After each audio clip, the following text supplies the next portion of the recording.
What if I told you that a single sentence, just a few quiet words, was enough to send shockwaves through Ferrari's iconic garage?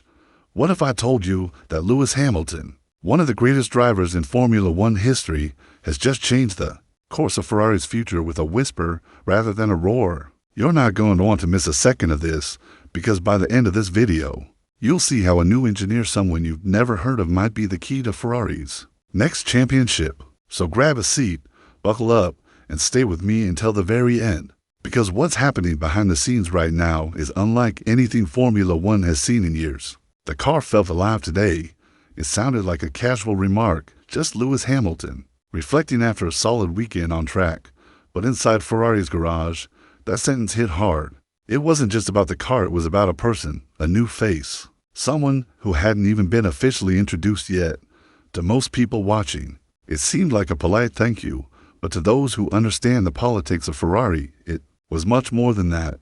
Hamilton's words were subtle, but packed with meaning. Ferrari is a team where every message is rehearsed, every quote is measured, and every face in the garage has a role carved out by the higher-ups. But Lewis, in his calm and calculated way, stepped outside that system, and in doing so, he confirmed something that had only been rumored until now. A new engineer had arrived, and they were already making a big impact. Lewis Hamilton isn't new to Formula One, and he's certainly not new to winning. But when he joined Ferrari, he entered a world where tradition often outweighs innovation. His first few months in Red were rocky, the results were inconsistent, and the car didn't behave the way he wanted. It was twitchy in qualifying. It lacked the confidence and feedback a driver like Lewis needs to perform at the highest level. But slowly, things began to shift.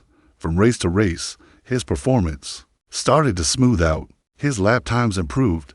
His car became more responsive, more stable. At first glance, it looked like Hamilton was finally settling in, but behind the scenes, engineers, paddock insiders, and rival teams started asking the same question: what changed? The answer came quietly. After the summer break, a new name appeared on Ferrari's internal systems. No press release, no grand announcement, just a new figure beside Hamilton's race engineer. A figure who looked like he belonged there all along. This wasn't just any engineer. He had a history, a deep technical background, years of experience at Mercedes during Hamilton's dominant run, followed by key roles at McLaren, Applied, and Porsche. Someone who understood the fine art of matching a car to a driver. According to team insiders, this wasn't Ferrari's hire. It was Lewis's request. And from that moment, everything began to change. The damper settings were tweaked to help Lewis carry more speed through corners. The throttle maps were adjusted to give smoother acceleration out of low-speed turns. Even the brake migration, how the braking force is balanced between the front and rear, was recalibrated in a way Ferrari had never done before. These were tiny technical changes, invisible to most fans, but critical to a driver like Lewis. Suddenly, the Ferrari under him started to feel like home, and Lewis wasn't just driving better. He was leading better. His conversations on the radio changed. His language shifted. Short phrases, coded cues, things only he and his engineer understood started appearing in his race communication. To the average viewer, it was just Hamilton being Hamilton. But for those in the know, it was clear this was Lewis installing his playbook. Meanwhile, tension inside Ferrari began to grow.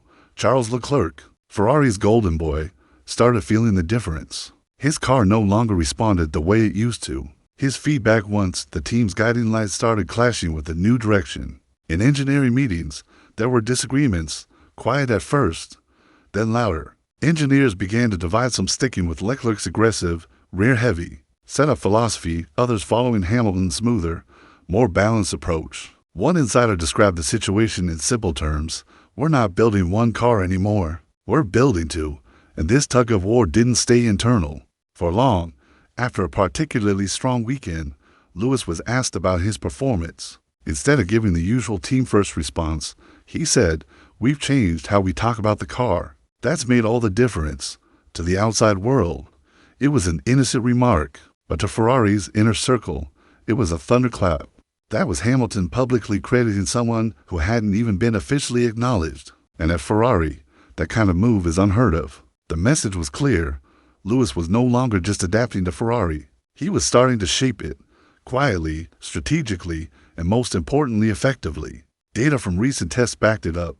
rear-end stability was up, throttle sensitivity was dialed in.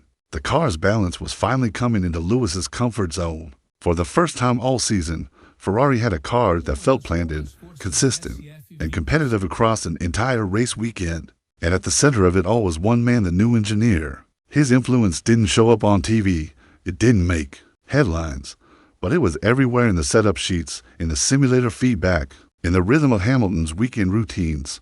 Slowly but surely, Ferrari was evolving. But this raises a big question. How long can this dual development path last? In Formula One, teams thrive on unity, a shared direction, a common philosophy. But right now, Ferrari is walking a tightrope. Leclerc and Hamilton are pulling the team into directions. And behind each driver is a growing support system. Engineers, strategists, data analysts, all aligning with the style and feedback of the driver they believe in most. It's not a full-blown civil war, not yet, but it's a shift. And shifts like these don't go unnoticed. Because while Ferrari has always prided itself on team harmony, they've also chased one thing above all else, winning. And right now, Hamilton's side of the garage is producing results. That makes his voice louder. His preference is more important. His presence more commanding. This is how teams change, not in boardrooms, but in garages, not through slogans, but through results. Lewis Hamilton didn't walk into Ferrari and demand control. He earned it. Through performance, through insight, and through a quiet, strategic partnership with one engineer who understands what it takes to win at the highest level. Now, Ferrari faces a choice. Continue balancing the philosophies or fully embrace the Hamilton way, whatever they decide. One thing is clear, Lewis didn't just join Ferrari. He's shaping it, molding it, and if things keep going this way, he might just transform it into a title-winning machine once again. So what happens next? Will Ferrari unite behind Hamilton's vision? Will Leclerc fight back with results of his own? Or will the tension grow into something more public, more dramatic? Stick with us as this story unfolds, because if this quiet revolution continues, we might be witnessing the beginning of something historic. If you found this story as fascinating as I did, don't forget to like this video. Drop your thoughts in the comments, especially about who you think is really steering this ship at Ferrari, and hit that subscribe button. More insights, more behind-the-scenes stories, and more game-changing news from the world of Formula One are coming your way. See you in the next one. Meanwhile, tension inside Ferrari began to grow. Charles Leclerc, Ferrari's golden boy, started feeling the difference. His car no longer responded the way it used to. His feedback once the team's guiding lights started clashing with the new direction. In engineering meetings, there were disagreements, quiet at first, then louder.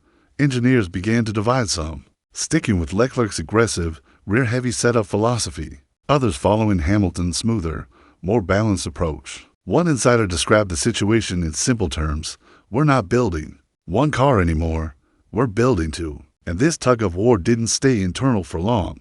After a particularly strong weekend, Lewis was asked about his performance.